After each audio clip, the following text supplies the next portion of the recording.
please, Colette.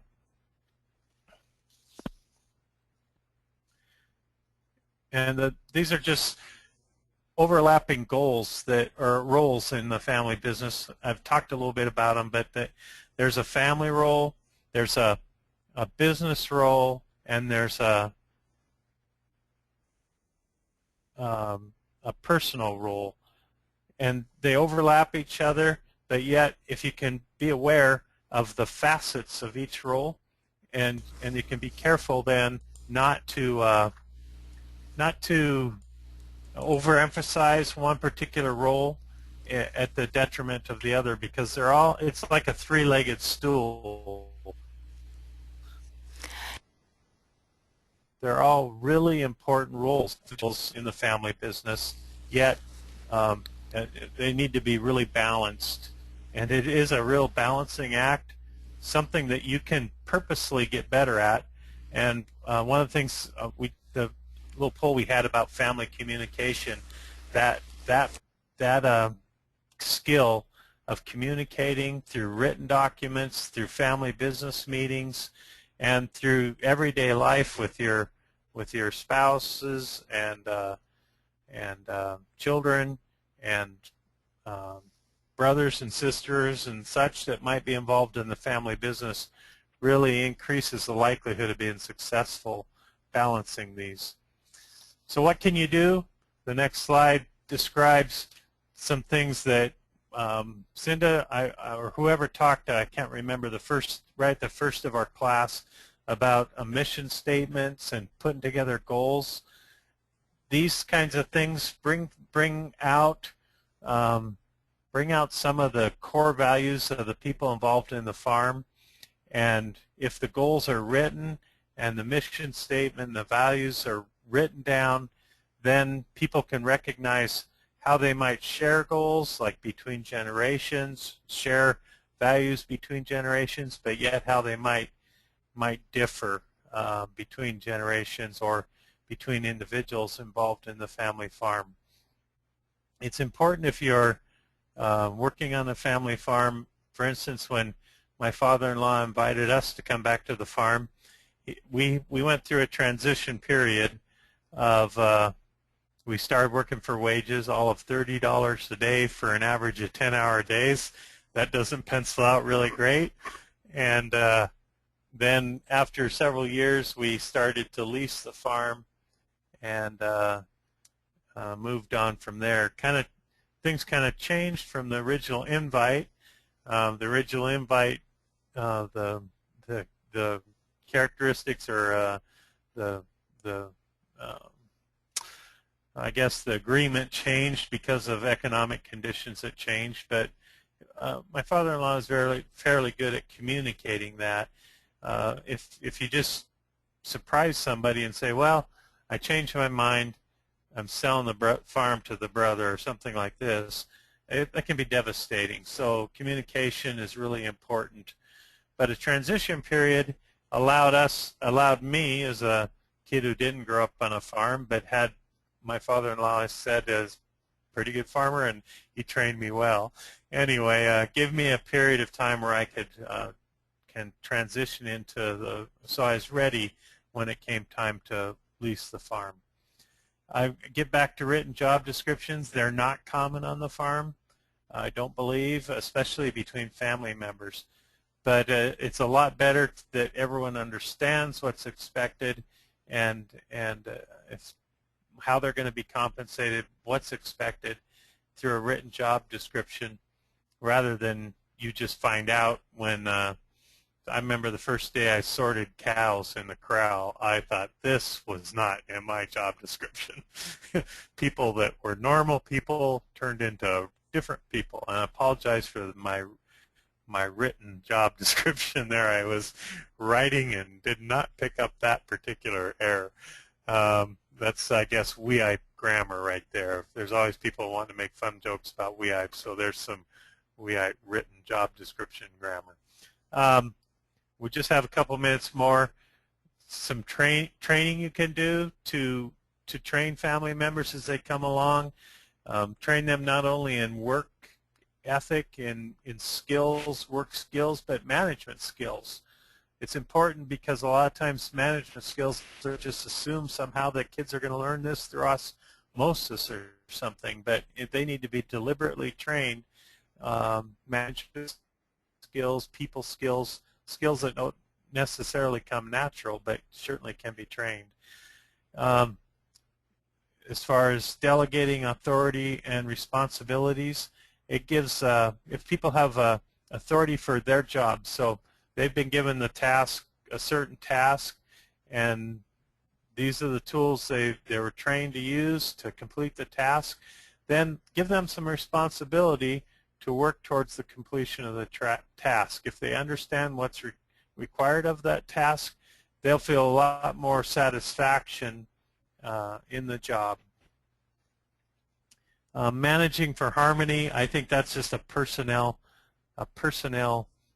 decision to realize that the family relationships are important, as well as the business and personal relationships, and managing for that harmony of those three roles is part of the responsibility of farm family management. Next slide, please. So some more things you can do: provide some positive leadership, communicate. I wrote that 3 times, communicate, because it's so important, and yet oftentimes not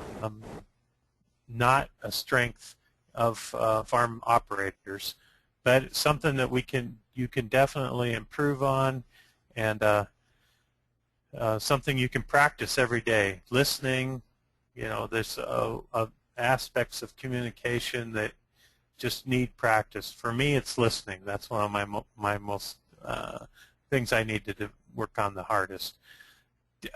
Developing a family pride in the business. These could be through like the tools that corporate America use, logos and shirts and hats that you can purchase that just display family pride in the business. Nurturing, celebrating success. Make it a positive, fun work environment. Not it's wake up to another day of drudgery. If you're employing children and teenagers in your farm business, your own family members, and it's just a drudgery for them, they're not likely to want to come back no matter what the compensation is. Okay, just one more slide, Colette, and then I'll turn it over to you. Well, 2 more slides. So we're talking about what management can do. How about family members? What can they do, family members who are part of the labor force in a family farm? What can they do? One thing they can do is seek responsibility. Step up to the plate and say, I think I can take this job on, and I've demonstrated that I have the competence to do it, so I'd like to do it. Become competent. I have one boy who is doing his senior project out of PPII, and he's come to quite a few farm meetings, and he's just sat right up there in the front with all the farmers, learning the skills that he wants to become involved in agriculture after he gets done with high school. So he's just really taken a step out to do that. You could do that through a lot of different ways: online courses, in-person courses, this course here that we're all participating in.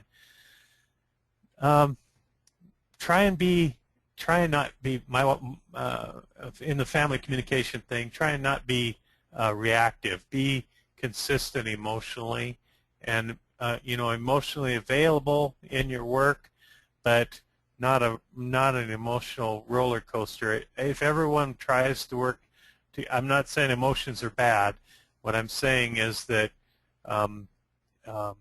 not bringing, say, family emotions unnecessarily into the family business.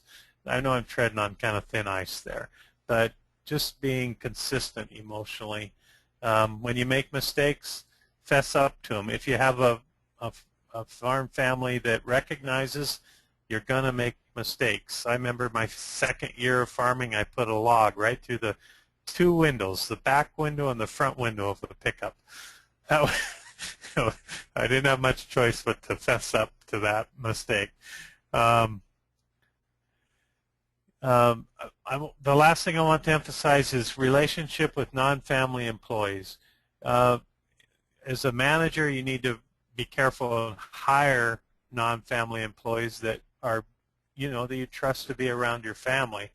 And as family members, we need to focus on fostering good relationship with those employees, especially as they are key employees to the future or even part-time employees, because it's part of making it a fun place to be, a good place to be working in. Okay, just some ideas how family members can participate and make the family farm life more positive, more productive, and in the bottom line, more profitable. If we get to the next slide, Colette, I just wanted to, you can click on, we have a poll real quickly. All family members involved know and understand their responsibilities and how these contribute to the success of the business.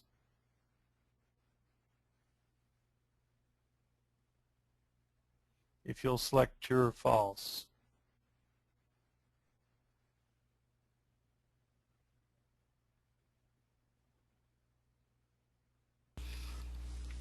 I'll give it a couple more seconds for voting.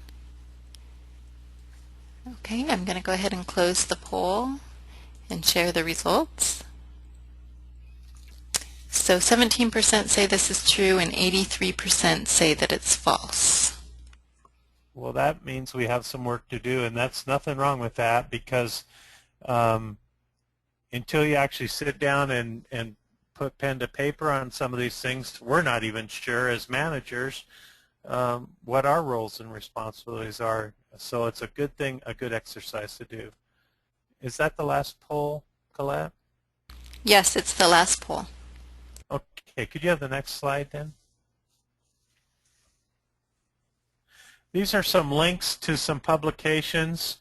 Some people are asking for some information, like in Washington, that Small Farm and Direct Marketing Handbook, I think it's the 4th publication there, has a section on labor for Washington State.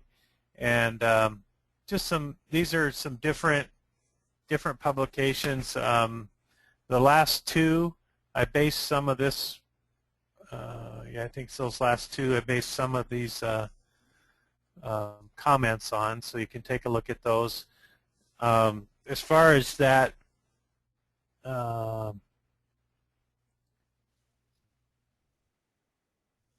well, Ag Help Wanted, I think we posted that to the website. Ag Help Wanted is an online resource for managing ag labor, and it's all in PDF files. And then I have a book that I recommend.